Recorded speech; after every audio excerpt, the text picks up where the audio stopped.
Hello student, good morning. जय श्री राम। आज की तारीख है 9 नवंबर 2023। आज के करंट अफेयर क्वेश्चन और लल्लन टॉप प्रश्नों में आप सभी का स्वागत है।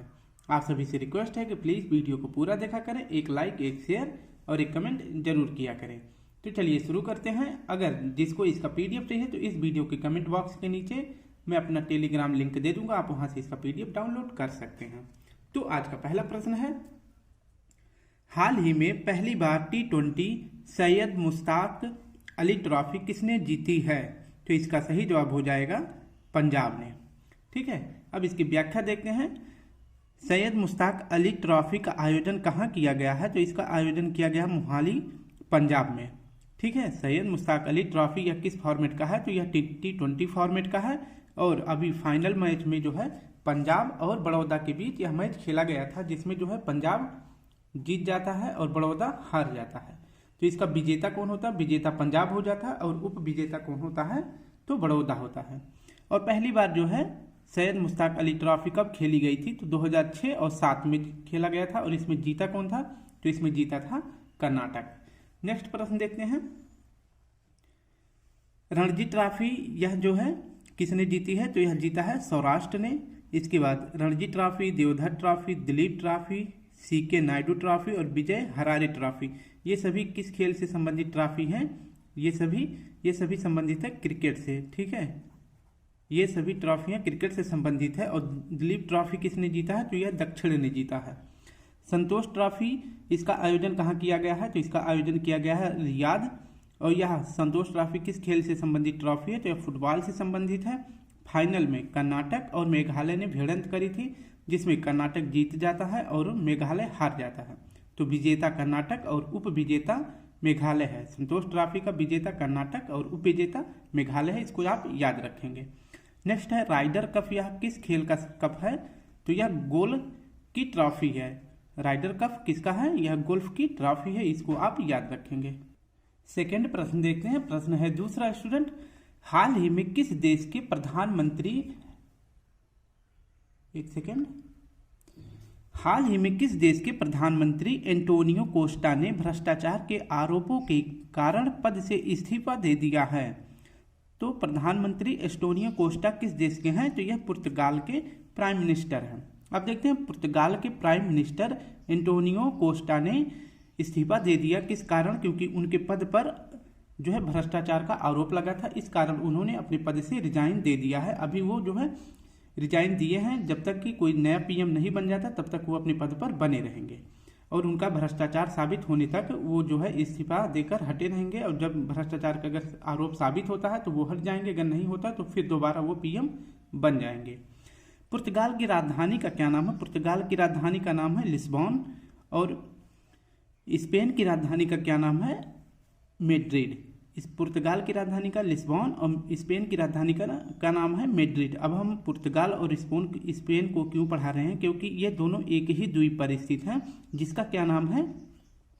आइबेरियन प्रायद्वीप। आइबेरियन प्रायद्वीप पर जो है पुर्तगाल और स्पेन स्थित हैं, इसको आप याद रखेंगे। यहाँ पे आया है एंटोनियो कोस्टा। एंटोनियो से एक व्यक्ति का और नाम पड़ता है, जिनका क्या नाम है? एंटोनिया गुटारेस। एंटोनिया गुटारेस ये भी कहाँ के हैं? ये भी पुर्तगाल के ही हैं। ये वर्तमान में क्या है? तो ये वर्तमान में यूएनओ के महासचिव हैं। यूएनओ के महासचिव कौन है? एंटोनियो गुटारेस। नेक्स्ट है क्रिस्टोफर लक्सन, ये किस देश के प्राइम मिनिस्टर बने हैं? तो ये न्यूजीलैंड के प्राइम मिनिस्टर हैं। मंत्रिपरिषद का आकार किस संविधान संशोधन द्वारा तय हुआ? तो सही जवाब हो जाएगा 91वां संविधान संशोधन 2003 द्वारा जो है संविधान संशोधन द्वारा मंत्रिपरिषद का आकार तय किया जाता है। और इसमें कहा गया है कि लोकसभा का 15% जो है मैक्सिमम इसमें सीट होगा। ठीक है, नेक्स्ट पॉइंट हो जाता है, राष्ट्रपति अपना इस्तीफा किसे प्रदान करते हैं? राष्ट्रपति अपना इस्तीफा किसे प्रदान करते हैं? तो यह प्रदान करते हैं उपराष्ट्रपति को। लेकिन उपराष्ट्रपति जो है यह सूचना कि उपराष्ट्रपति यह बात जो है कि राष्ट्रपति अपना त्याग पत्र दे रहे हैं, तो यह बात सबसे पहले किस व्यक्ति को बताता है? तो उपराष्ट्रपति यह सबसे पहले यह सूचना किसे देता है? तो यह सूचना देता है लोकसभा अध्यक्ष को।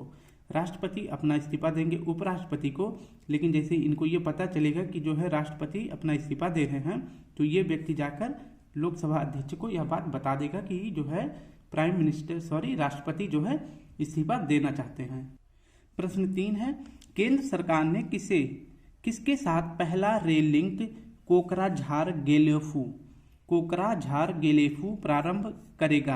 तो केंद्र सरकार किसके साथ जो है रेल लिंक कोकराझार गेलेफू प्रारंभ करेगा? तो सही जवाब हो जाएगा भूटान के साथ। अभी आपको पता है कि भूटान के जो नरेश हैं, जिनका क्या नाम है, नामग्याल वांगचुक, ये जो है असम की यात्रा पर आए हैं। तो केंद्र सरकार ने उनके साथ एक जो है साइन किया है।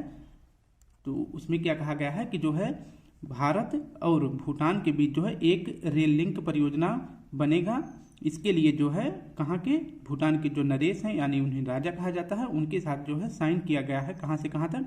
तो कोकराझार से लेकर गैलीफू तक। कोकराझार असम में है और गैलीफू कहाँ है? तो यह भूटान में है। इसके बीच जो है एक रेल लिंक परियोजना शुरू की जाएगी, जो कि कितने किलोमीटर का रहेगा? तो यह 58 किलोमीटर का रहने वाला है। असम की तरफ से कौन साइन किए हैं? मतलब भारत की तरफ से प्राइम मिनिस्टर ने साइन किया है। और भूटान की तरफ से कौन साइन करे हैं? तो जो भूटान के 5वें नरेश बने हैं, उनका क्या नाम है?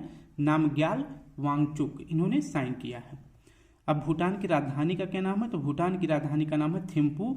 भूटान को जो है थंडरबोल्ट कंट्री बोलते हैं। भूटान को जो है थंडरबोल्ट कंट्री बोलते हैं, इसको भी आप याद रखें। अब आपको भूटान की लोकेशन दिखा देते हैं। मैं जो है उत्तर भारत का मैप बना के रखा हूँ, यहाँ से लेकर आप देखेंगे तो ये आपका सिक्किम वाला भाग हो जाता है, ये आपका सिक्किम वाला भाग है, ये आपका BH यानी भूटान हो जाता है। और इसके बाद ये लेकर ये आपका अरुणाचल प्रदेश हो जाएगा, AP, और यहाँ पे आपका असम हो जाएगा। और यहाँ तक जो है ये असम की सीमा लगती है। और यहाँ पर किसकी लगी? PB मतलब पश्चिम बंगाल की, ये पश्चिम बंगाल की सीमा लगेगी। और यहाँ पर ये असम का सीमा लगता है, इसको भी आप याद रखेंगे। अब देखते हैं भूटान से जो है भारत के कौन कौन से राज्य सीमा बनाते हैं। तो भूटान BH से भूटान हो जाएगा। इससे सीमा कौन कौन से देश बनाते हैं, भारत कौन कौन से राज्य बनाते हैं? तो पहला बनाता है एक लाइन से, यहाँ से लेकर ऐसे देखेंगे तो पहले बनाता है सिक्किम, फिर बनाता है पश्चिम बंगाल, फिर बनाता है असम, फिर बनाता है अरुणाचल प्रदेश। तो ये 4 राज्य जो है भूटान से सीमा बनाते हैं। एक स्थान यहीं पर है, इसका क्या नाम है? तो इसका नाम है डोकलाम, D फॉर डोकलाम। तो डोकलाम का पठार विवाद किसके बीच है? तो यह भारत की तरफ से, जो भारत का राज्य है सिक्किम, भूटान और चीन, ये भाग जो है किसका है? ये चीन का है।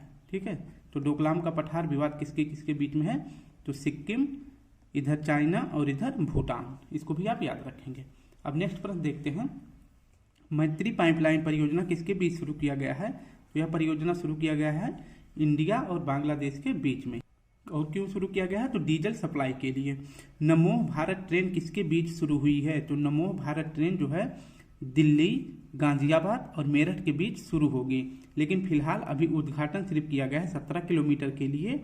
और कहाँ पर? सिर्फ गाजियाबाद में भी इसका शुभारंभ किया गया है। लेकिन इसकी टोटल जो है डिस्टेंस किसके बीच रहेगी? तो दिल्ली, गाजियाबाद, मेरठ के बीच रहेगी नमो भारत ट्रेन का। ठीक है, नेक्स्ट प्रश्न है, सिल्वर लाइन प्रोजेक्ट का संबंध किस राज्य से है? तो यह रेल लाइन प्रोजेक्ट है और इसका संबंध किस राज्य से हो जाएगा? केरल से। नेक्स्ट है, वंदे भारत ट्रेन का निर्माण कहाँ हो रहा है? तो इसका निर्माण हो रहा है integral coach factory, Chennai, Tamil Nadu में। नेक्स्ट प्रश्न है, हाल ही में किस राज्य के, चौथा प्रश्न है, हाल ही में किस राज्य के जिम्मेदार पर्यटन मिशन को ग्लोबल रिस्पॉन्सिबल टूरिज्म अवार्ड 2023 मिला है? तो सही जवाब हो जाएगा केरल का। अब देखते हैं ग्लोबल रिस्पॉन्सिबल टूरिज्म अवार्ड 2023 यह किसे प्रदान किया गया है? तो इसे RTM यानी रिस्पॉन्सिबल टूरिज्म मिशन को यह प्रदान किया गया है। और किस राज्य के अंतर्गत?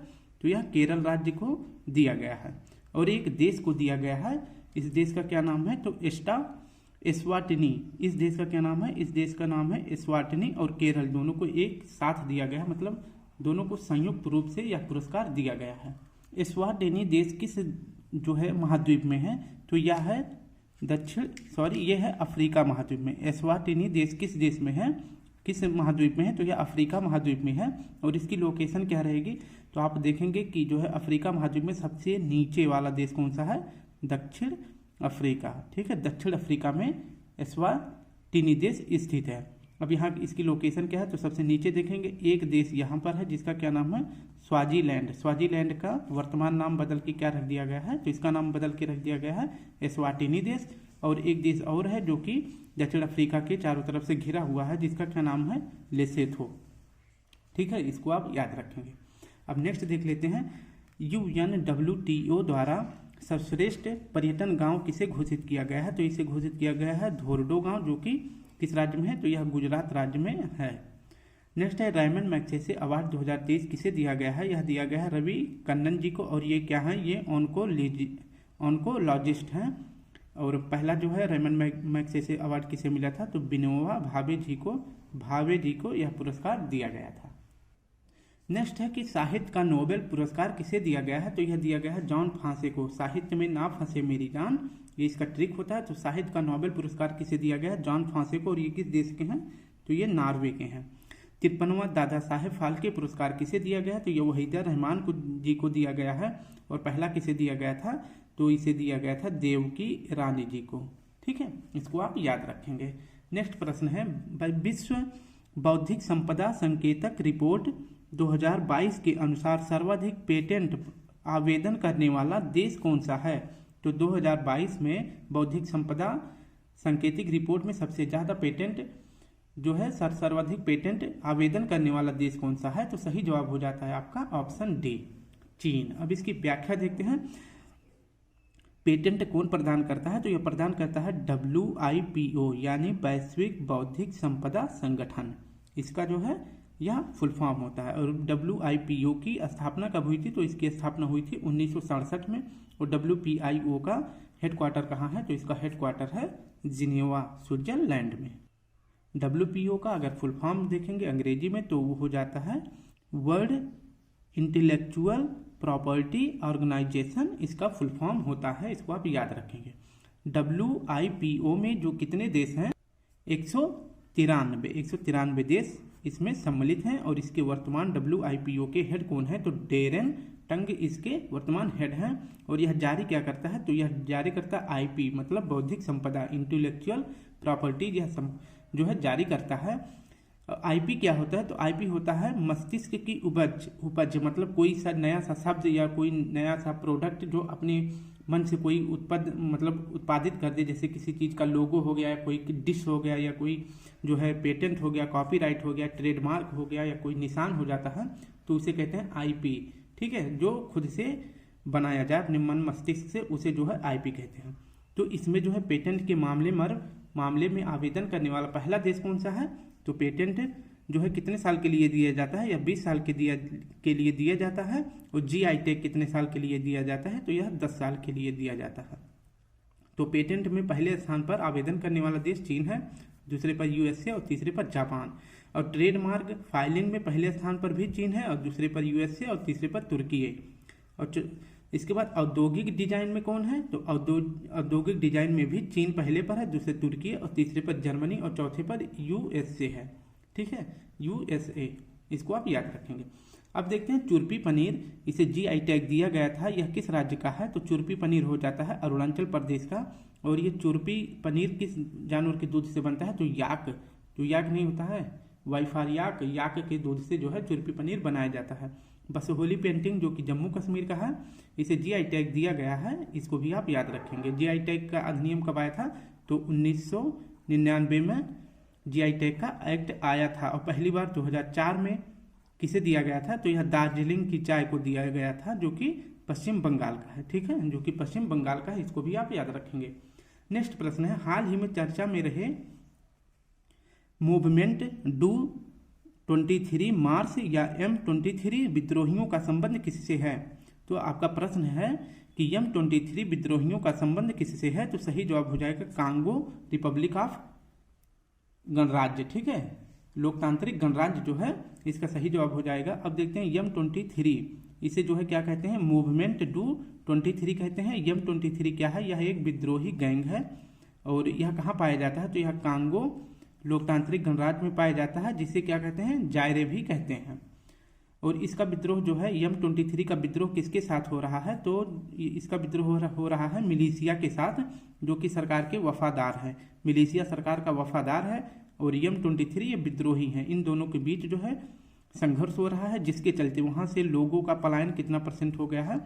मतलब वहाँ से लोगों का विस्थापन हो रहा है। अभी तक जो है 69 लाख लोग जो है वहाँ से कांगो गणराज्य से जो है विस्थापित हो चुके हैं, मतलब दूसरे देश या कहीं बाहर जाके बसने लगे हैं। नेक्स्ट प्रश्न अब देखते हैं कि अफ्रीका महाद्वीप की सबसे बड़ी झील कौन सी है। तो इसकी सबसे बड़ी झील है वी फॉर विक्टोरिया, इसको आप याद रखेंगे। अगर कांगो लोकतांत्रिक गणराज्य की राजधानी पूछे तो इसका राजधानी का नाम है किंशासा, इसको भी आप याद रखेंगे।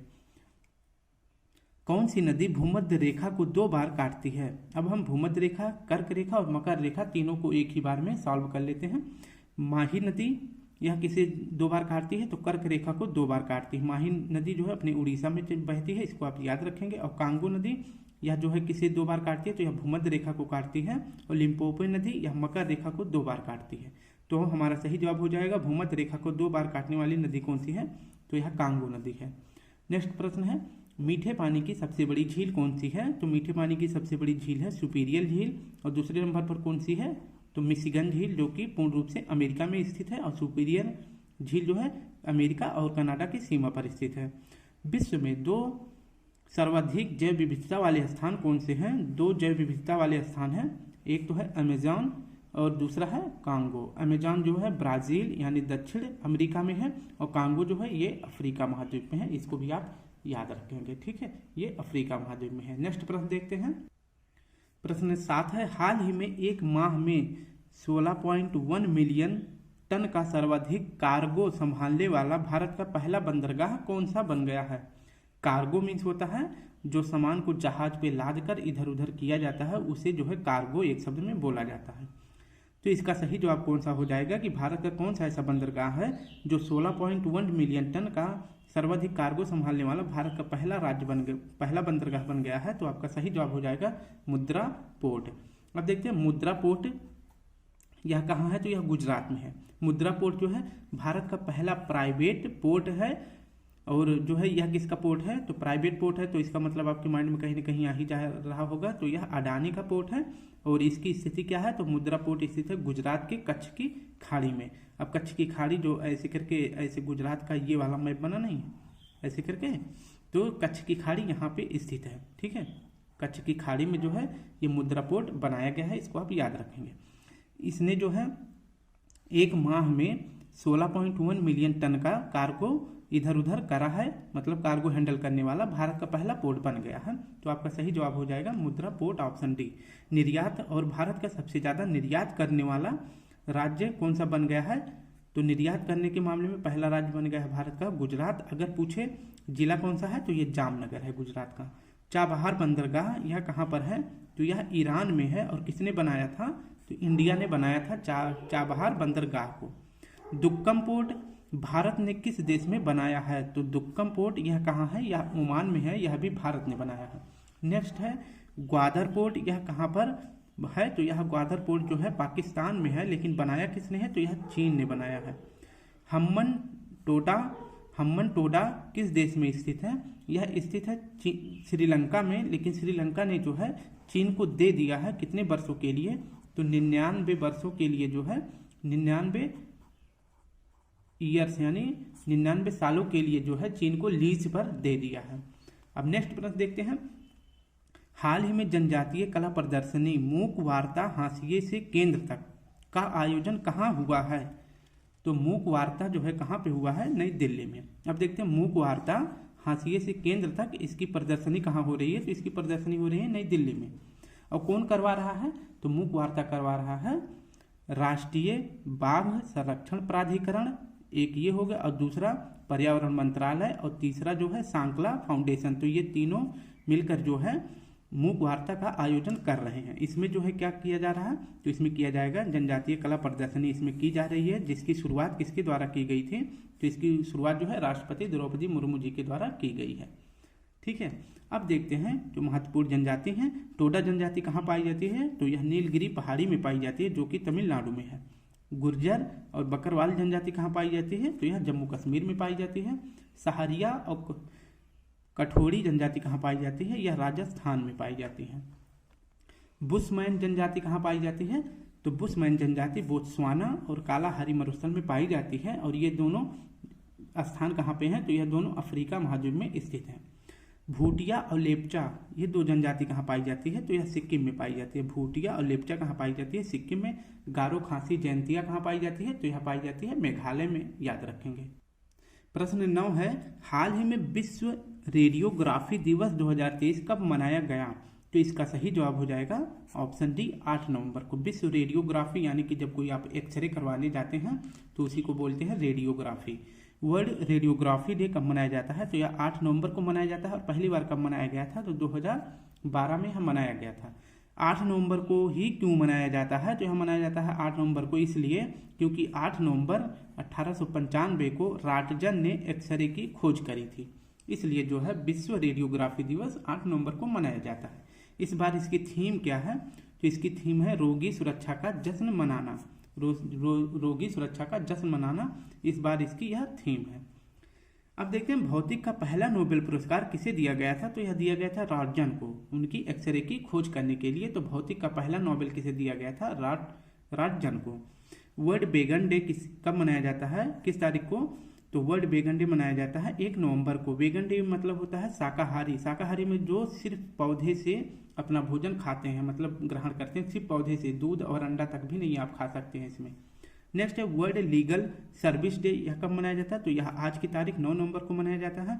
वर्ल्ड डायबिटीज डे, यह जो है 14 नवंबर को मनाया जाता है। National constitution debt plus national milk day, यह मनाया जाता है 26 नवंबर को। आज का आखिरी प्रश्न है स्टूडेंट, कर्नाटक के 19वें कलाकार पुरस्कार से किसे सम्मानित किया गया है? तो आपका सही जवाब हो जाएगा अपोलिनारिस डिसूजा को जो है कलाकार पुरस्कार दिया गया है। और यह कर्नाटक का 19वें क्रम का यह पुरस्कार है। तो कलाकार पुरस्कार यह इसका क्रम है, 19वें क्रम का यह पुरस्कार है। और कलाकार पुरस्कार कौन सा राज्य देता है? तो यह कर्नाटक राज्य देता है। 2023 में किसे दिया गया है? तो इसे दिया गया है अपोलिनारिस डिसूजा को। यह मेल है, ऐसा ना देखें कि ये फीमेल है, ये मेल है। अपोलिनारिस डिसूजा को यह पुरस्कार दिया गया है। और क्यों दिया गया है? क्योंकि इन्होंने कोंकणी भाषा में कार्य किया है, इसलिए इन्हें यह पुरस्कार दिया गया है। तो स्टूडेंट पूरा टॉपिक कंप्लीट हो गया है। आप सभी से रिक्वेस्ट है कि प्लीज़ वीडियो को एक लाइक जरूर कर दें, और जिन्होंने सब्सक्राइब नहीं किया तो प्लीज़ चैनल को सब्सक्राइब कर दें। अगर इसका PDF चाहिए तो इस वीडियो के कमेंट बॉक्स के नीचे टेलीग्राम लिंक से आप इसका PDF डाउनलोड कर सकते हैं। कल फिर मिलते हैं। आज के लिए आप सभी को प्यारा सा जय हिंद, जय भारत।